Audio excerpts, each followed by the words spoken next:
오늘 잠언 24장 11절, 12절 말씀을 중심으로 지옥으로 가는 사람들을 구하라, 이런 제목으로 하나님의 말씀을 전하고자 합니다. 2019년 한 해 동안에 한 달에 한 번씩 매번 마지막 주에는 지옥에 대한 말씀을 선포했습니다.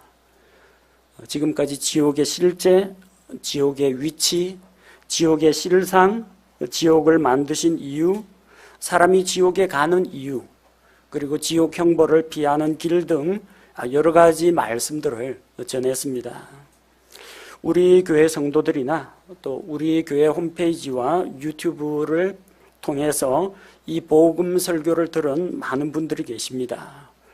어떤 분들은 이 지옥에 대한 말씀을 듣고 우리가 받은 구원의 은혜가 얼마나 크고 놀라운지 다시금 깨닫게 되었다, 그런 분도 계시고요.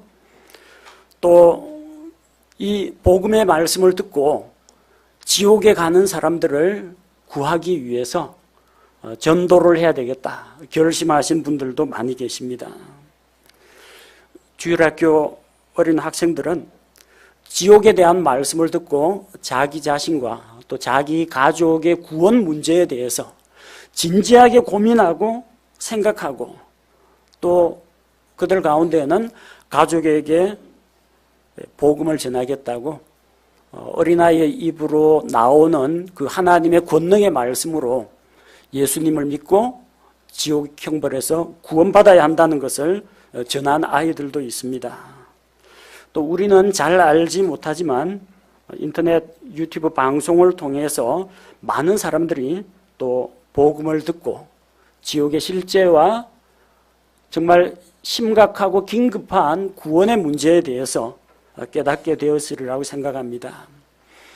오늘은 지옥에 대한 12번째 설교입니다.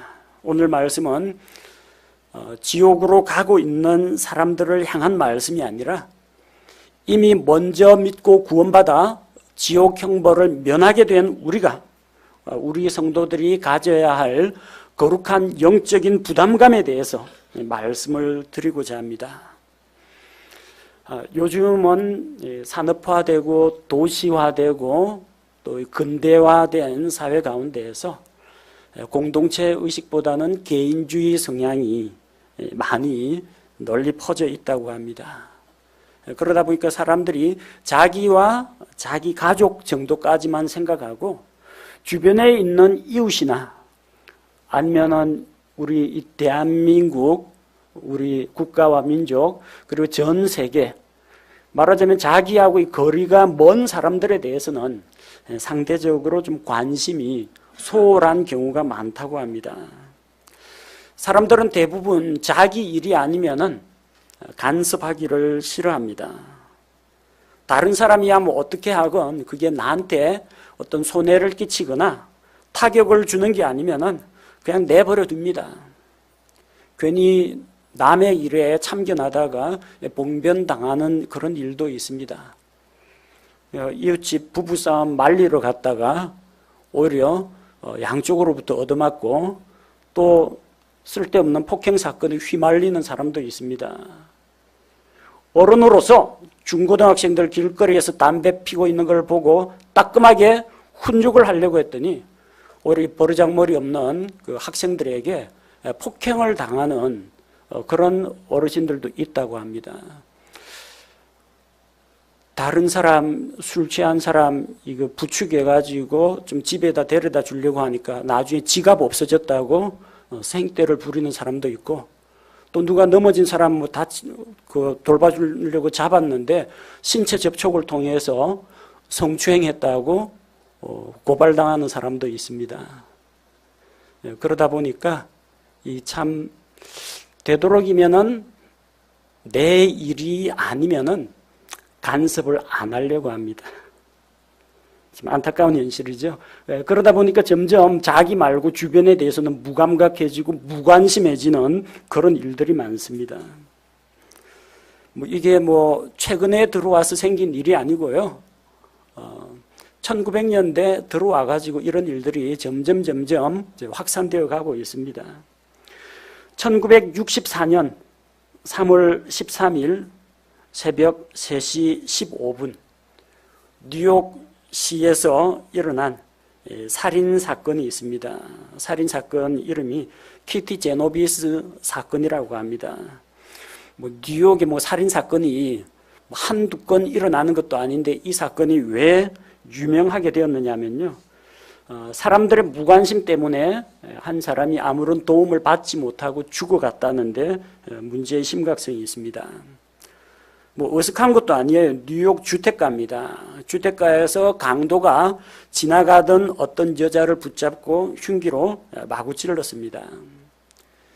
30분 동안 강도와 격렬하게 사투를 벌이면서 여자는 비명을 지르고 울고 저항을 하고 소리를 치고 살려달라고 고함을 질렀는데 아무도 도와주지 않았다는 겁니다. 사람들이 불을 켜고 바깥이 시끄러우니까 불을 켜고 내다보았는데 아무도 자기 집에서 나오지 않았습니다.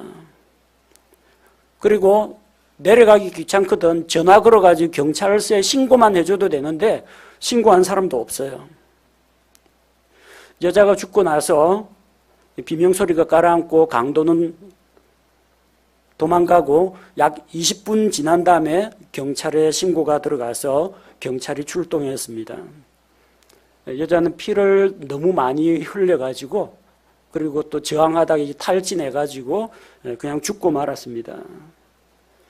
당시 이 사건이 미국 사회에 큰 충격을 던져주었습니다. 아니 강도 만나가지고 사람 살려라고 고함을 지르는데 저기 숲속에서 일어난 일도 아니고 뉴욕 그 주택가에서 일어난 일인데 몰랐으면 모르지만 불 켜고 바깥에 창문 열고 내다보고 있는데 여자 죽어가는 걸 그대로 지켜보고 구경만 했다는 겁니다. 아니, 힘센 장정 몇 사람만 내려가가지고 강도를 제압할 수도 있었고 그게 무서우면은 경찰을 불러도 되는데 아무도 안 도와줬다는 겁니다. 왜 연약한 여자가 칼에 찔려 죽어가는 것을 보고 아무도 도와주지 않았는가? 놀라운 것은 이 사건을 지켜본 사람들이 38명이나 된다는 데 있습니다. 38명 가운데 아무도 도움을 주거나 신고를 하거나 하지 않았다는 겁니다. 그래서 심리학자들이 몇 가지 그 이유를 생각해 보았습니다. 워낙 이게 중대한 사건이기 때문에 범죄 심리학이라든지 사회학 이런 쪽에서 연구가 많이 이루어졌습니다. 왜 아무도 도와주지 않는가? 왜 사람이 죽어가는데 다들 외면했는가? 그 첫 번째 이유는 사람들은 자기 일이 아니라고 생각하고 관심을 쏟지 않았다는 겁니다. 아마 상대적인 어떤 해방감을 맛보았을 겁니다. 아, 나는 따뜻하고 튼튼한 집안에 있으니까 나는 안전하다. 강도가 우리 집에는 못 들어오겠지. 나는 안전하다라는 그런 안일한 생각에 빠져가지고 죽어가는 사람에 대해서는 전혀 동정을 베풀지 않았다는 겁니다. 또 한 가지는 사람들은 귀찮은 일에 괜히 엮이기 싫어하기 때문입니다.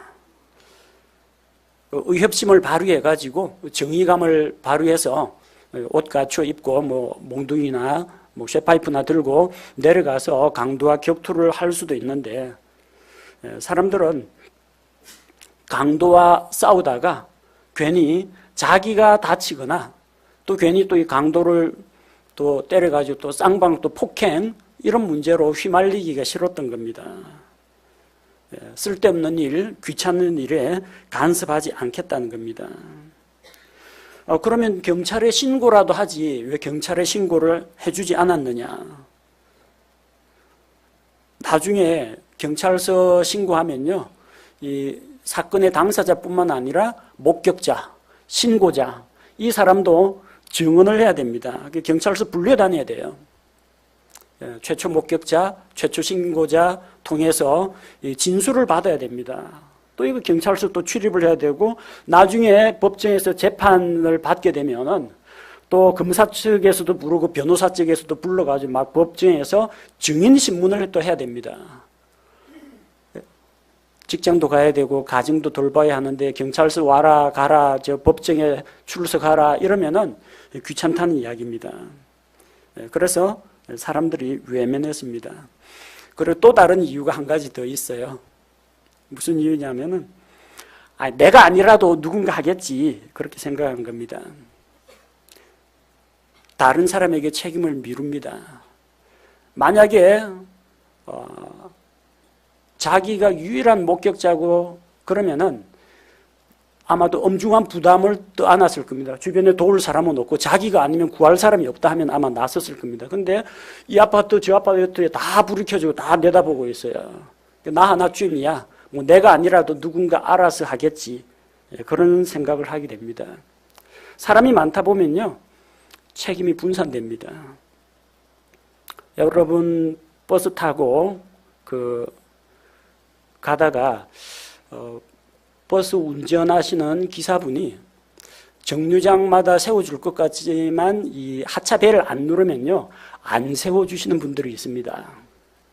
밤늦게 저기 꾸벅꾸벅 졸고 있는 사람, 자는 사람, 또 자기 이렇게 딱 세 사람이 있으면요 자기 내릴 정거장 되면 틀림없이 하차벨을 누릅니다. 자기 말고는 눌러줄 사람이 없어요. 안 누르면은 야간에 아저씨가 정류장 안에서 휙 지나가 버립니다.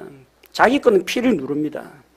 근데 버스에 사람들이 많이 차 있잖아요. 이번 정류장 내가 아니라도 요 정류장 되면 내릴 사람 많겠지 생각하고 안 누릅니다. 누군가 눌러주겠지 생각하고요. 그래서 이상하게 사람들 많은데 버스가 정류장에서 안 서고 가는 경우가 많습니다. 아저씨 내려요 하고 뒤늦게 소리치는 사람은 한둘이 아닙니다. 왜 그래요? 아니 자기 내릴 거면 자기가 눌러야지. 사람들 많으니까 내가 아니라도 누군가 하겠지 이런 생각을 하고 있는 겁니다. 목격자가 38명이나 된다고 했죠. 그러니까 나 아니라도 나머지 37명이 알아서 하겠지. 그중에 누군가는 벌써 경찰에 전화했겠지. 그렇게 편하게 생각한 겁니다. 그런 무관심과 책임 회피 때문에 한 사람이 강도의 칼에 찔려가지고 비참하게 죽임을 당했습니다. 안타까운 일입니다. 당시에는 이 일이 전 사회적으로 큰 문제거리가 되었어요. 그런데 이런 심각한 문제거리가 오늘날 우리 한국 사회에도 아니 오늘날 전 세계에서도 이와 비슷한 일이 벌어지고 있다는 겁니다. 많은 사람들이 자기들의 죄로 인해서 지옥으로 가고 있습니다. 자기는 지옥에 가고 있다는 사실도 알지 못한 채 지옥을 향해 가고 있는 사람들이 많습니다. 강도 만난 그 여자는 내가 이러다 죽겠구나. 위기의식을 느끼고 깨닫고 울부짖고 소리쳐서 도움을 요청했지만 이 지옥으로 가고 있는 죄인들은 그런 것도 몰라요. 자기들의 영원한 미래가 어디라는 것을 깨닫지 못합니다.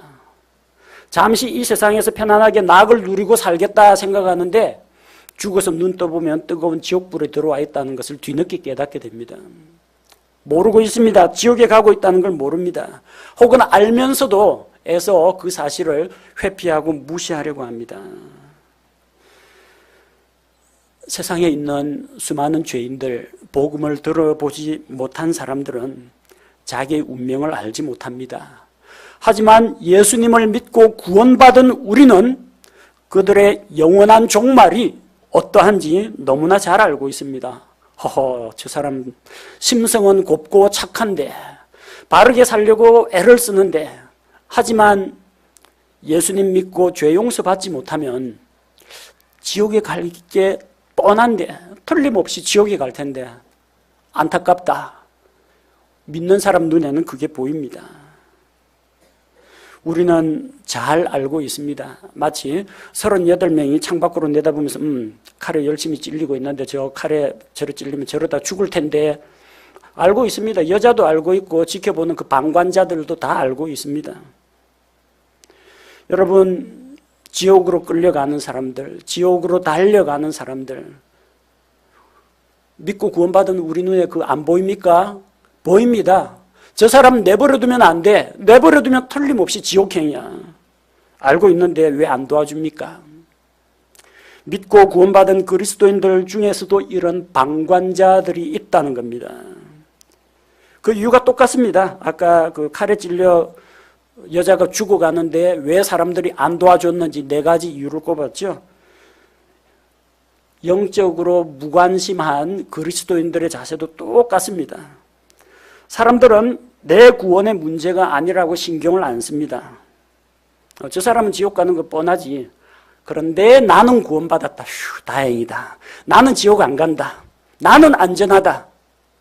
집안에 틀어박혀갖고 이런 생각하는 겁니다. 뻔히 다른 사람 죽어가고 있는 걸 보면서 내 구원의 문제가 아니다. 신경 안 씁니다. 이게 사람들의 무관심입니다. 내가 예수 믿고 구원받아 천국 가니까 이제 나는 살았다. 다른 사람들은요.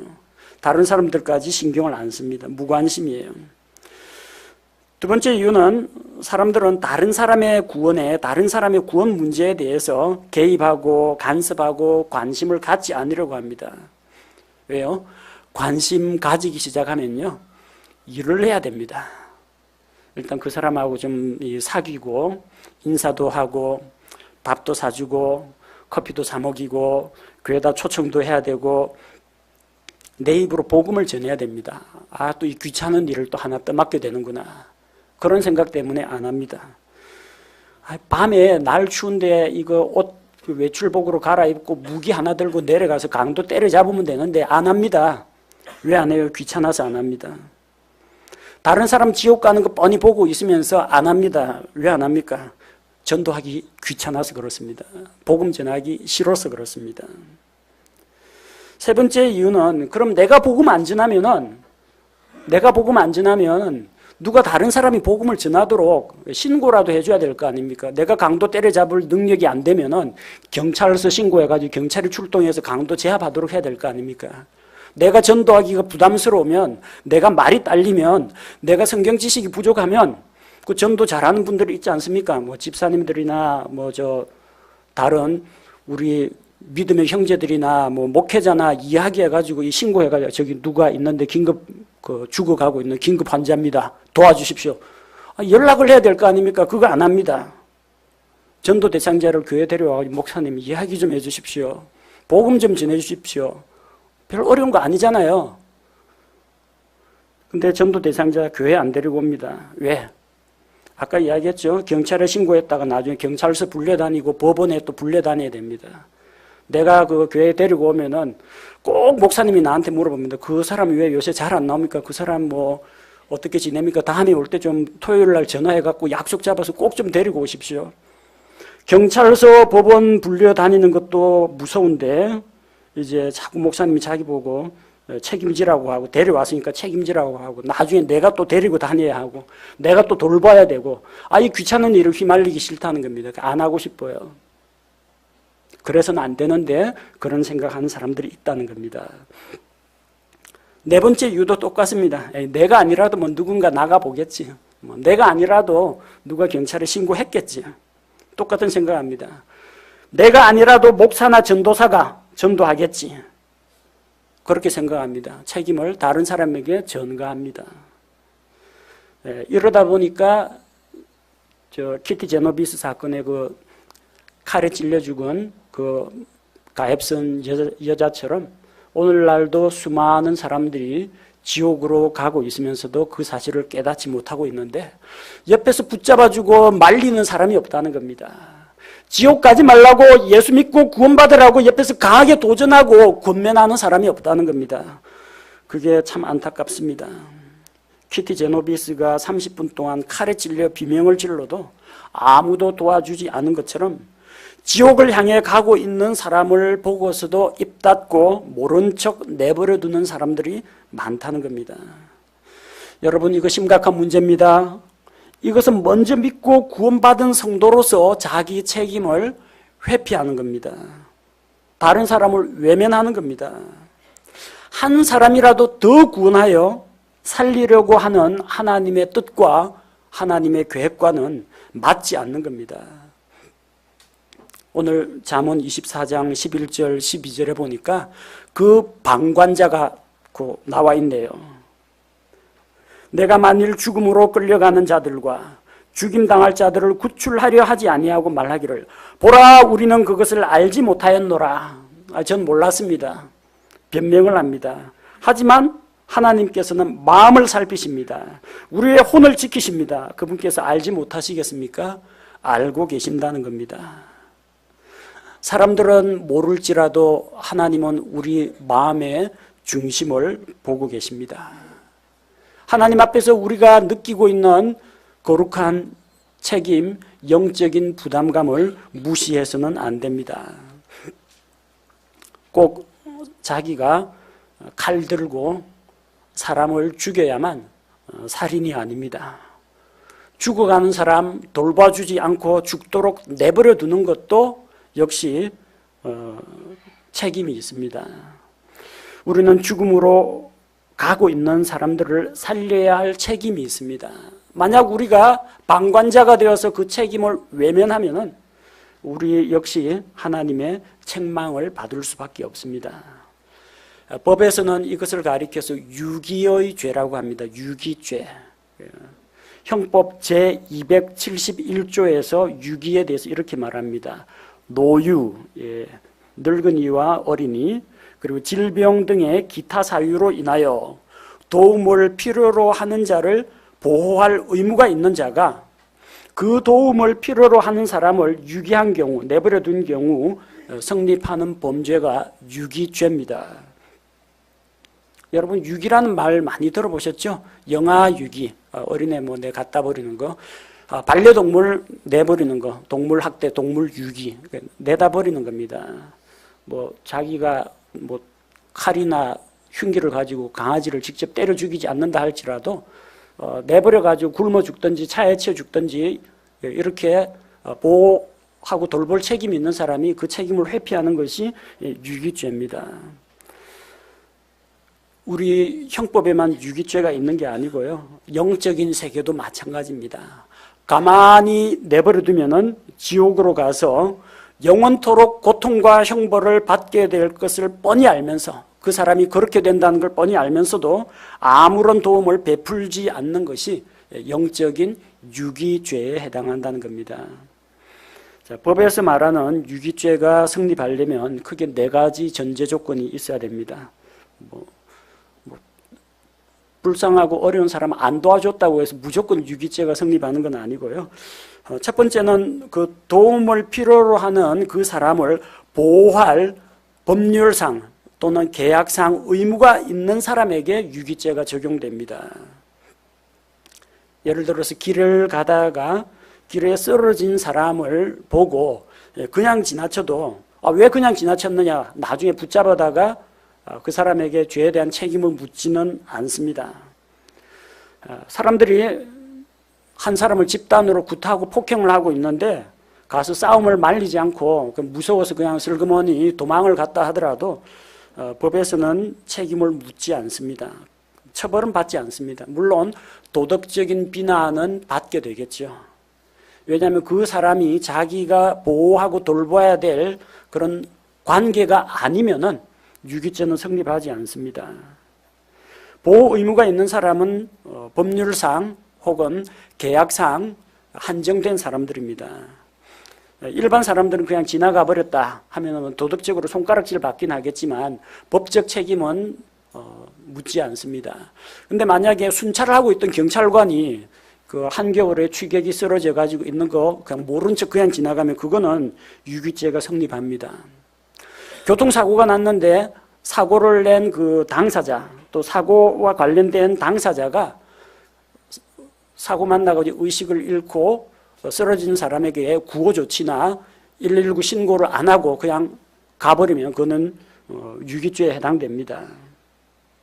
또 그 사람이 법적으로 자기의 보호와 관찰하에 있어야 되는 사람일 경우 근데 부모와 자녀, 부모는 자녀를 돌볼 책임이 있죠. 그 친권자의 경우에는 자기 자녀를 돌보지 않거나 가둬두거나 밥을 굶기거나 집에서 내쫓거나 하면 유기죄가 성립합니다.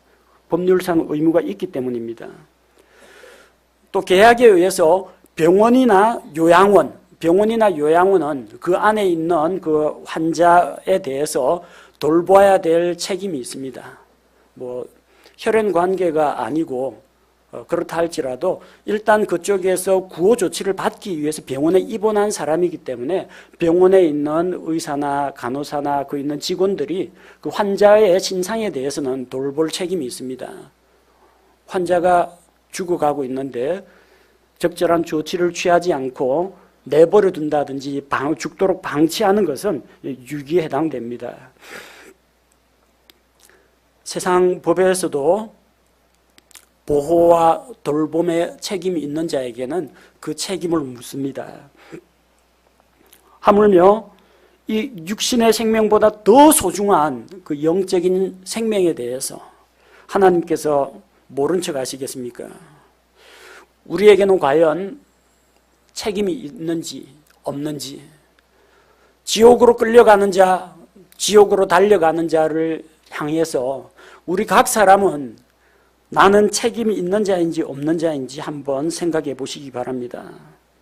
저는 경찰이 아닙니다. 저는 의사가 아닙니다.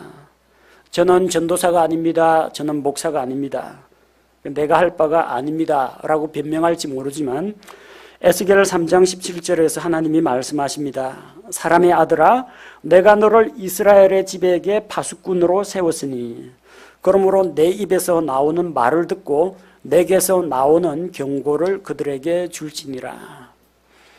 파수꾼을 세워놨는데 저기 오는 것을 보면 나가서 싸우라는 이야기 아닙니다. 사람들을 깨워야 됩니다. 경고의 나팔을 불어가지고 사람들을 소집해야 됩니다. 적군이 온다, 싸울 준비를 하라, 혹은 도망갈 준비를 하라, 경고를 해야 되는데 파수꾼이 입 다물고 가만히 있거나 입 다물고 몰래 자기만 도망쳐버리면은 수많은 사람들이 죽을 수밖에 없습니다. 군대에서도 마찬가지입니다. 작전에 실패한 지휘관은 용서받을 수 있지만 경계 근무에 실패한 지휘관은 용서받을 수 없다라는 말이 있습니다. 작전이야 우리 병력의 차이라든지 아니면 지형이나 전술의 차이에 의해 가지고 이길 수도 있고 질 수도 있습니다. 상부에서 그거 가지고 엄중하게 왜 졌느냐고 책임을 묻지는 않습니다. 그러나 마땅히 자기 주둔지 그리고 자기 부대를 지켜야 하는데 경계 근무를 소홀히 해가지고 적이 침투했다. 그러면 경계병은 물론이고 위쪽으로 지휘선상에 있는 사람들 전부 다 처벌받습니다. 그 파수꾼의 책임입니다. 에스겔 대언자에게만 하나님께서 개인적으로 하신 말씀이 아닙니다. 이 말씀을 읽는 우리가 파수꾼의 사명을 받은 사람들입니다. 하나님께서 왜 여러분을 구원하셨습니까? 하나님께서 왜 여러분에게 이 복음의 말씀을 들려주시고 말씀을 맡기셨습니까? 여러분만 몰래 알고 있으라고요? 복음을 여러분만 몰래 알고 감춰두라고요? 아닙니다. 전하라고, 퍼뜨리라고, 선포하라고 주신 말씀입니다. 여러분은 파수꾼입니다. 화재 경복입니다. 위급한 상황에서 소리를 질러야 합니다. 지옥으로 가는 사람들에게 경고의 메시지를 날려야 할 책임이 있다는 겁니다. 로마서 1장 14절에서 사도 바울은 이렇게 말합니다. 나는 그리스인이나 바바리인이나 지혜 있는 자나 지혜 없는 자에게 다 빚진 자니라. 빚진 자라고 했습니다. 사도 바울은 복음을 핍박하던 사람이었습니다. 하지만 예수님을 만나서 믿고 변화되었습니다. 그 이후로 그는 복음 전도자로서 일생을 하나님께 바쳤습니다. 유대인이건 그리스인이건 이방인이건 그는 모든 사람을 대하여 빚진 자라고 했습니다. 하나님에게 받은 은혜가 너무 놀라워서 내가 먼저 받은 이 구원이 얼마나 크고 값진 것인지 내가 먼저 알았기 때문에 다른 사람에게 전해야 한다는 그런 부담감을 가지고 있었습니다. 나는 빚진 자니라. 빚이 무엇입니까? 갚아야 될 의무를 말합니다. 우리는 복음의 빚진 자입니다. 하나님의 은혜의 빚진 자입니다. 빚은 의무고 그 의무를 이행해야 합니다. 어떻게 이행하겠습니까? 지옥으로 가는 자를 건져주는 것. 그것이 우리가 감당해야 될 의무입니다. 둘째로 유기죄가 성립하려면 노유, 나이 많은 늙은이나 혹은 어린아이나 혹은 질병이나 기타 사정으로 도움을 요청하는 사람이 존재해야 합니다. 도움을 필요로 하는 사람이 존재하지 않으면 유기죄는 성립하지 않습니다. 타인의 도움 없이는 자기의 생명이나 신체를 지킬 수가 없는 사람, 어린아이, 노인, 혹은 신체 장애자, 정신 장애자, 교통사고로 부상을 당한 사람, 이런 사람들이 도움을 필요로 하는 사람이고 자력으로는 스스로 생존할 수 없는 사람들입니다. 우리 주변에는 구조가 필요한 사람들이 있습니까? 돌아보시기 바랍니다. 우리 가족 중에서, 우리 친척 가운데에서, 나의 친한 친구들 가운데에서 아직까지 구원받지 못한 사람이 있습니까? 그 사람이 바로 부조를 요하는 사람, 도움을 필요로 하는 사람입니다. 만약에 그런 사람들을 그냥 방치하고 내버려두면 그들은 지옥으로 들어가서 영원토록 형벌을 받게 될 것입니다. 지옥으로 가는 자들은 자기 스스로를 구원할 수가 없습니다. 마치 물에 빠진 사람이, 진흙구덩이에 빠진 사람이 자기를 스스로 건져 올릴 수 없는 것과 같이 지옥으로 가는 자는 자기를 구원할 수가 없습니다. 그들은 죄의 실체를 모릅니다. 하나님의 존재를 모르는 사람도 있고 하나님의 임박한 진노와 심판을 모르고 있는 사람도 있어요. 그리고 어떻게 해야 죄 용서받고 어떻게 해야 구원받는지 알지 못하는 사람도 있다는 겁니다. 자력으로는 스스로 교회 나오지 못합니다. 자력으로는 스스로 자기 자신을 구원하지 못합니다. 우리 주변에 만약 그런 사람이 있다면 우리에게는 그들을 구조해야 할 책임이 있다는 겁니다. 세 번째로 유기죄가 성립하려면은 유기하는 행위가 있어야 합니다. 적극적으로 사람을 죽이는 그런 활동이 아니라 방치하는 것, 죽음에 처하는 사람을 돌보지 않고 방치하는 유기라는 행위가 존재해야만 유기죄가 성립합니다. 유기란 도움이 필요한 사람을 아무런 보호가 없는 상태에 그대로 둠으로써 생명이나 신체에 위험을 가져오는 모든 행위를 말합니다. 그래서 상대방을 위험한 곳에 버려두는 행위뿐만 아니라 내가 버린 거 아닌데 위험에 빠진 것을 보고도 방치하는 행위까지 포함해서 유기라고 합니다. 우리는 지옥으로 가고 있는 사람을 유기하고 있지는 않습니까? 방관자가 되어가지고 내 구원 아니다, 내가 아는 사람 아니다, 저 사람은 지옥 가도 싸다, 그런 식으로 생각하면서 스스로 다른 사람을 저버리고 있지는 않습니까? 그리스도인들 가운데에도, 교회 생활을 오래 하신 분들 가운데에도 그런 분이 있다고 합니다. 저런 몹쓸 사람, 나쁜 사람 나중에 지옥에나 떨어지라 하면서 이를 갈고 복수의 칼날을 갈고 있는 분들이 있습니다. 남편이 안 믿어요. 자기 교회 가는 거 방해합니다. 술 먹고 때리고 행패 부릅니다.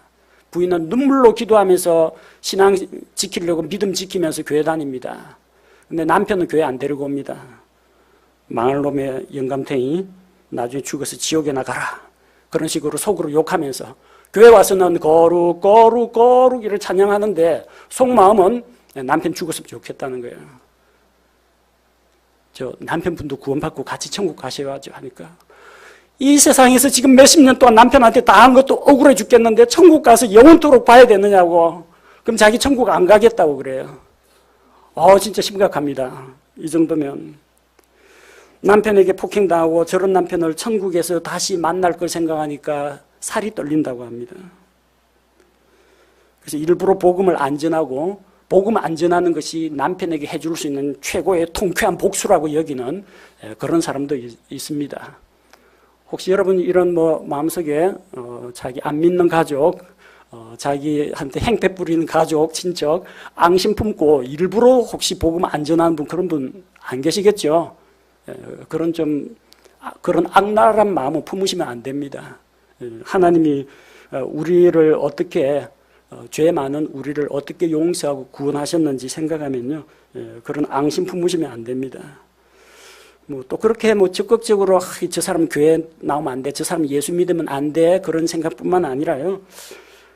그냥 내버려 두는 분도 있습니다. 언젠가는 자기가 하나님을 믿고 싶을 때 알아서 믿겠지 하는 안이라는 생각.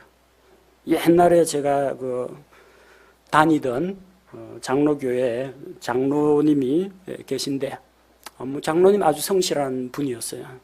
근데 그 밑에 이 조금 행실이 좀 뭐 불량하다고까지 하기는 어렵겠지만, 어쨌든 하여튼 신앙생활 똑바로 안 하고 교회도 안 나오는 그런 이제 아들들, 믿음 없는 아들들이 있었어요. 아들 둘.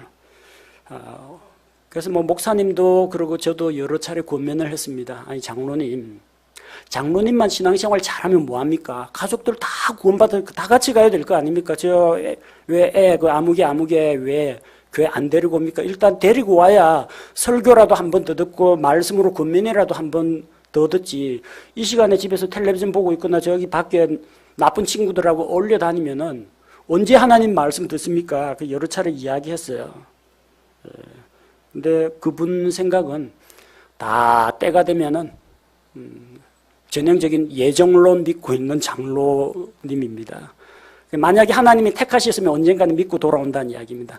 다 때가 되면 돌아오겠죠. 뭐 내가 믿으라고 한다고 믿겠습니까? 저거들이 믿고 싶을 때 믿어야지. 그게 방치하는 거예요.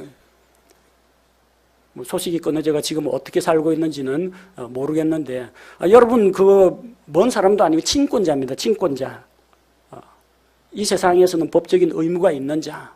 가족 아닙니까? 그것도 자기 사랑하는 두 아들인데, 아버지가 교회 가자고 하면 올 애들이에요. 근데 아버지가 나는 부모의 강권에 의해 가지고 애가 믿음을 갖게 되긴 어떤 주입식으로 믿게 되기는 원하지 않는다. 자유롭게 스스로 하나님을 택하도록 내버려둬야 한다. 여러분 저 어린아이의 마음속에는 미련한 것이 얽혀있기 때문에 회초리로 징계하면서 두들겨 패서라도 교회 데리고 와야 됩니다. 어릴 때에는 정말 부모가 권위를 가지고 말씀으로 말을 안 들으면 매를 때려서라도 데리고 와야 됩니다. 그게 제 교육 방식입니다. 저희 아들들도 그런 식으로 교육했습니다. 좀 커가지고 좀 이야기가 좀 통하고 지적인 성장을 하게 되면은 그때 이제 대화로 풀어나갈 수가 있습니다. 그런데 어릴 때는 하나님의 말씀과 부모의 말씀 권위를 가지고 잡아야 됩니다. 만약 그 권위에 불복종하면은 매를 들어서라도 바로 잡아야 됩니다. 어떤 분은 한 번 복음을 전했는데 상대방 반응이 좋지 않다고 합니다. 뭐 전도하다가 우리가 복음 전하면 다 아이고 고맙습니다 하고 믿는 사람이 얼마나 많겠습니까? 근데 거절을 당한 정도가 아니라 욕을 듣고 왔대요. 하여튼 안 좋은 소리는 안 믿을 거면 안 믿을 거지 바락바락 대들면서 욕을 하고 자기에게 모욕을 줬다는 겁니다. 나한테 욕했어도 이제 다시는 말 안 한다고 합니다. 이런 사람이 있어요. 자기 자존심을 상대방의 생명보다 더 소중하게 생각하는 사람이 있습니다. 나 상처받았다는 거예요. 나는 선의를 가지고 복음을 전해주는데 나한테 고마워할 줄은 모르고 대들고 욕하고 그랬다고 상처받아서 다시는 그 사람한테 내가 복음 전하나 봐라. 지옥에 나가라. 그런 식으로 앙심을 품는 사람도 있다는 겁니다. 그게 바로 유기입니다. 네가 알아서 믿어라 하고 그냥 때가 되면 알아서 믿겠지 하고 내버려 두는 거. 그리고 저런 고약한 사람은 나중에 지옥에나 떨어져 천벌을 받아라 하고 앙심을 품고 있는 거. 그래서 일부러 복음 안 전하는 거. 다 유기라는 행위에 해당됩니다. 하나님께서 모르시겠습니까? 우리 마음을 감찰하고 계신 하나님께서, 우리를 지켜보신 하나님께서 모르실 것 같습니까? 다 알고 계십니다. 네 번째는 유기죄가 성립하려면 유기하려고 하는 고의가 존재해야 됩니다. 일부러 그래야 됩니다. 의도적으로 그래야 됩니다. 아이를 옛날에는 진짜 밥 굶는 집이 많아가지고 집에서 아이를 잃어버리는 게 아니라 내다 버리는 경우가 있었습니다. 집 나가라 하면 애가 집 찾아오잖아요. 그래서 마지막 헤어지기 전에 좀 복잡한 평소 안 가는 저 먼 곳에 있는 장터 시장에 데리고 갑니다. 마지막으로 시장에서 짜장면 한 그릇을 사 먹입니다. 애는 뭔 모르고 좋다고 달콤한 짜장면 먹습니다. 그래 짜장면값 내고 시장 복잡한 사람들 하는데 잠깐 여기 기다리라 하면 엄마가 사라집니다. 그래 길 잃은 고아들이 많이 생겼어요. 요즘은 우리 뭐 경제가 그래도 어느 정도 성장해가지고 자식 내버릴 정도로 그런 식으로 뭐 먹고 살기 힘든 그런 상황은 아닌데, 옛날에만 해도 그런 식으로 뭐 시장에서 길 잃어버렸다고 하는데 가만히 이야기 들으면 잃어버린 게 아니라 부모가 갖다 버린 거예요. 길에 버리고 오면 유기입니다. 근데 외출했다가 깜빡 손을 놓쳐가지고 아이를 잃어버리고 허둥지둥 막 찾는데, 울면서 찾는데 못 찾았다. 이거는 유기가 아닙니다. 이건 진짜로 잃어버린 겁니다. 유치원 선생님들 참 황당한 경우 많이 당합니다. 유치원 이제 차량 운행 쫙 한 바퀴 하면요, 분명히 집 앞에 내려줬는데 부모님이 안 내려와요. 내려와서 애 받아가야 될 거 아닙니까? 애 안 데려갑니다. 집 앞에 내려줬는데, 이 녀석이 자기 집 아파트에 엘리베이터 누르고 똑바로 올라가면 되는데, 암만 기다려도 부모님이 이제 안 내려오고, 그러니까 그 앞에, 집 앞에다 세워놓고 이제 차량 운행은 해야 되니까 안에서 그 차량 1시간 동안 돌다 보면 안에 있는 애들 자고 난리가 납니다. 그 내려주고 쉬잉 가버립니다. 근데 곁길로 샌 거예요.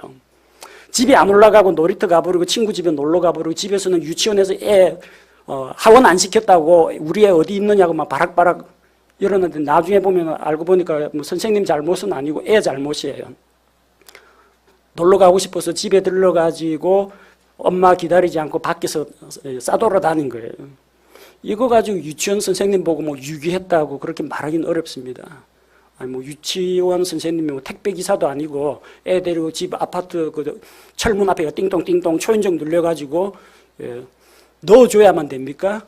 요즘 택배 상자도 집 앞에 던져놓고 가는 사람들 많은데, 직접 건네주지 않더라도 할 바는 다 했는데 억울하게 유기로 몰리는 그런 경우가 있습니다. 그런데 선생님은 절대로 아이를 버리고자 하는 그런 마음이 아니에요. 정확하게 집에 내려다 주고 집에 올라갈 수 있지, 혼자서 엘리베이터 누르고 올라갈 수 있지 해가지고 보냈는데 애가 딴 데로 새버리는 겁니다.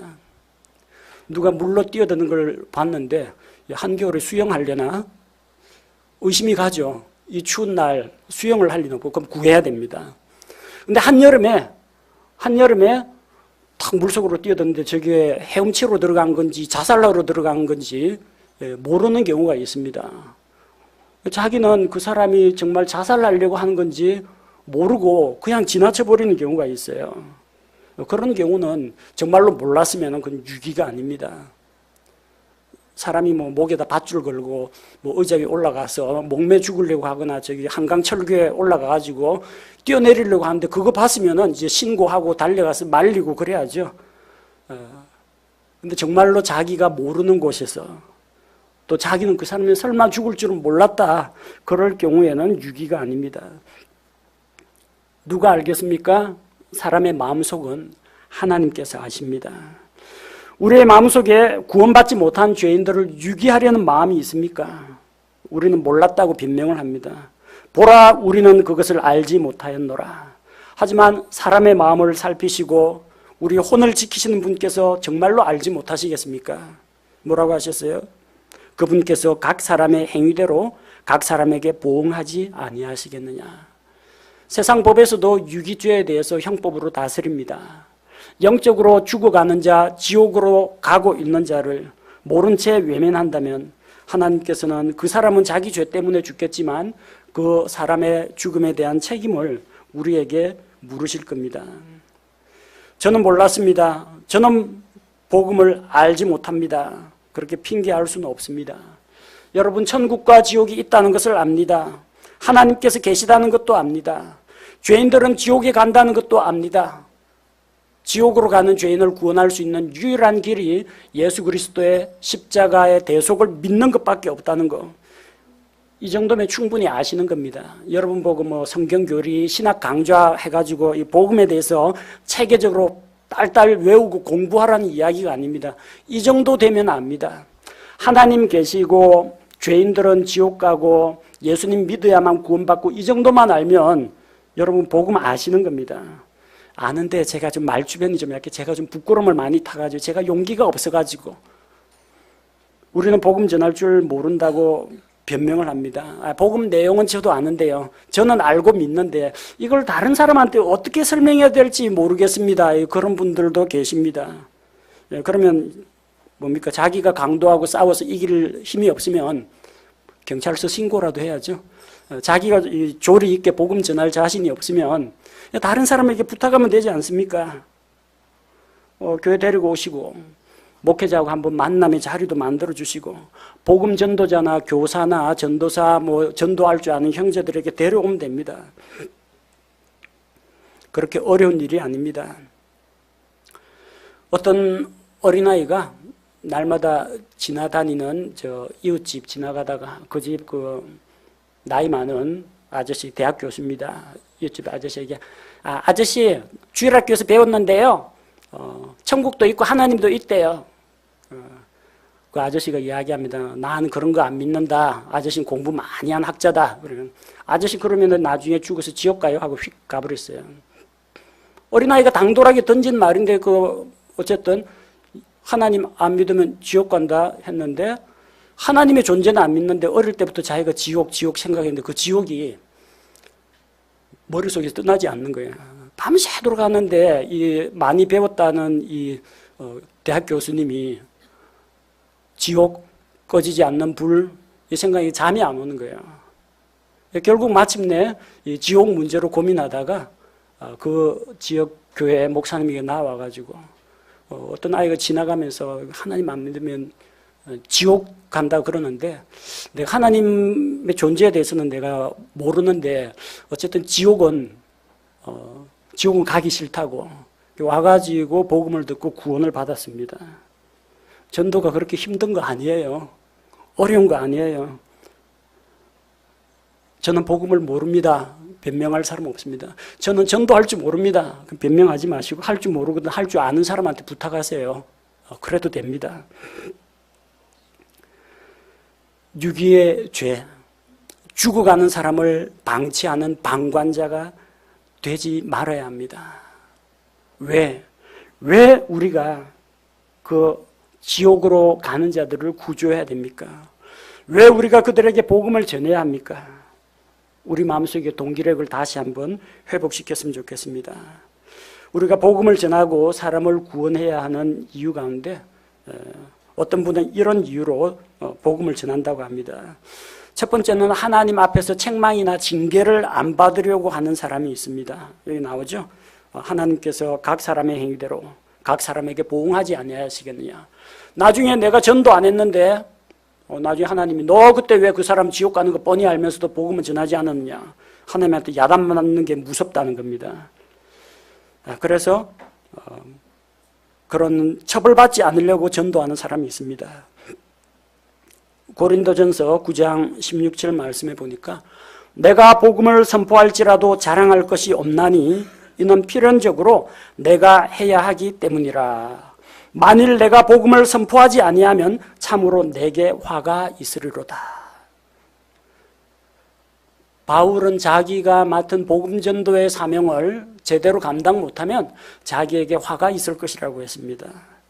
실제로 그 전도하시는 분들 가운데 여러분 전철역 이런 데 가면 전도지 막 나눠주는 그런 열성적인 분들 본 적이 있을 겁니다. 그런 분들 가운데는 하루라도 전도를 안 하면 자기 몸에 병이 생긴다고 그래요. 어떤 분은 하루라도 성경을 안 읽으면 입안에 가시가 돋는다 그런 분도 계신데 이분은 하루라도 길거리 나가서 이 전도지 나눠주고 전도를 안 하면 꼭 어딘가 허리가 아프고 막 머리가 아프고 하여튼 온몸이 아프대요. 그렇게 안 되려고 전도한다고 합니다. 의무감이에요. 나 안 아프려고. 나중에 하나님 앞에서 야단 안 맞으려고 전도하는 겁니다. 의무감으로 전도를 하더라도 어쨌든 복음만 전파되면 그거 잘하는 겁니다. 근데 의무감으로 전하는 것보다는 좀 더 우리가 더 나은 동기로 더 좋은 마음가짐으로 전도해야 되지 않겠습니까? 그래서 두 번째 유형의 사람들이 있는데 복음 전하고 상 타려고 하는 사람이 있습니다. 복음을 전하고 그로 인해서 보상을 받기 위해서 전도하는 분들이 있어요. 많은 교회들에서 전도 대회를 엽니다. 그리고 성도들에게 경쟁적으로 전도 시합을 시킵니다. 새로운 결신자가 한 사람 생길 때마다 전도한 사람에게 상을 줍니다. 시계를 주는 데도 있습니다. 금반지 주는 데도 있습니다. 상품권 주는 데도 있습니다.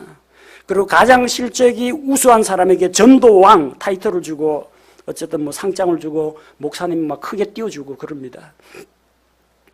그거 사람들 앞에서 칭찬받고 목사님 눈에 드는 거 좋아가지고 그런 전도 대회 하면은 경쟁적으로 하는 사람들이 있습니다. 뭐 교회 안에서도 그 전도를 잘하는 분 뭐 상을 받겠지만 나중에 복음을 전하는 자들은 이 땅에서뿐만 아니라 하늘에서도 상을 받습니다. 다니엘 12장 3절에 보면은 지혜로운 자들은 궁창의 광채같이 빛나고 많은 사람을 의로 돌아서게 하는 자들은 별들과 같이 영원 무궁토록 빛나리라 이렇게 말씀하셨습니다. 나중에 하늘에서 하나님께서 주시는 그 영광과 보상, 상급이 있다는 겁니다. 우리는 믿음으로 상 주시는 하나님을 바라봅니다. 그래서 믿음으로 열심히 복음을 전해야 합니다.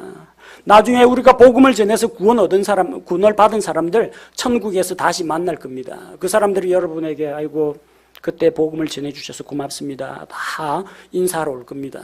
주님 앞에서 우리의 소망이나 기쁨이나 환희의 관이 무엇이냐?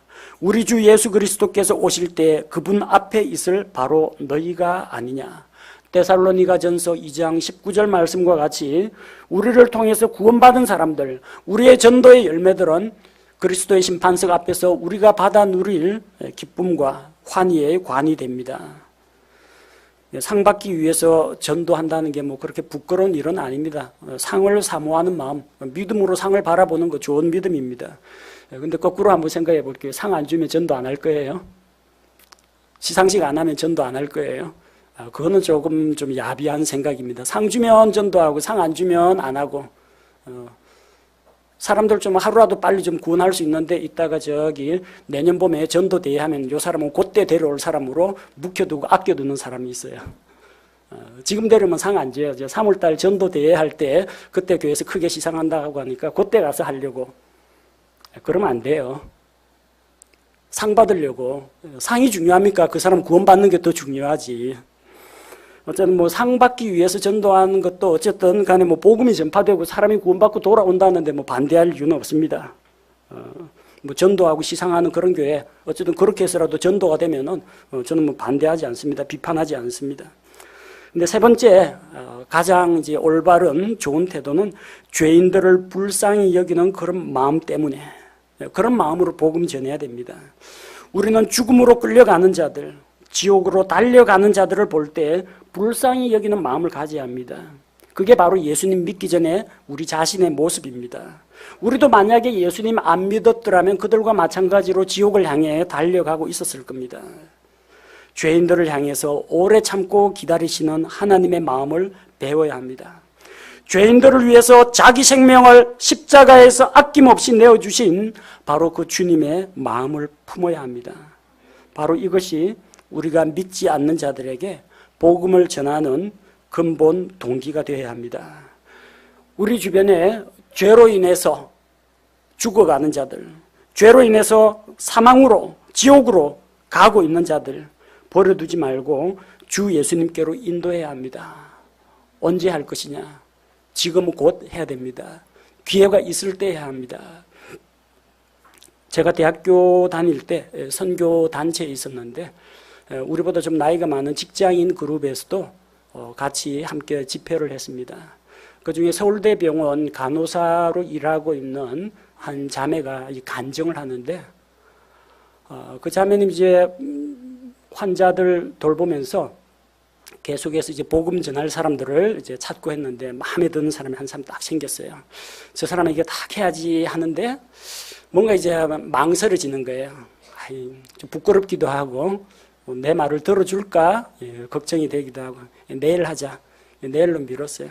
내일 하고 오늘은 복음 전해야지 딱 갔는데 또 주변의 사람들이 또 간호사 선생이 그 의료 행위는 안 하고 간호 행위는 안 하고 저 뭐 하나 싶어가지고 또 다른 사람들이 또 볼까봐 그 뭐 기독교 병원도 아니고 또 신경이 쓰이가 못했다고. 그날 저녁에 하나님 저한테 담대한 마음을 주십시오. 내일은 꼭 복음을 전할 수 있게 다짐을 하고 자기 근무 시간에 갔는데 침상이 비어 있더랍니다. 어디 갔어요? 하니까 새벽에 죽어가지고 저기 영안실로 옮겼다고 하더라고요. 그 자리에서 눈물 펑펑 쏟으면서 나 때문에 내가 주저하지만 않았더라면 그 뻔히 예수 안 믿고요. 지옥 가는 사람 뻔히 알고 있는데 망설이고 늦추고 주저하고 사람들 체면 보고 눈치 보고 하다가 아까운 사람을 잃었다고 전도하고 보통 승리한 간증을 많이 하는데 자기 실패를 통해서 간증을 하는데 크게 와닿았습니다. 내일이면 늦습니다. 기회가 있을 때, 숨쉬고 살아있을 때 언제 개인의 종말이 찾아올지 우리는 알지 못합니다. 오늘이라 일컫는 바로 그날에 늦기 전에 지옥으로 가는 사람들을 꼭 구조하시기 바랍니다.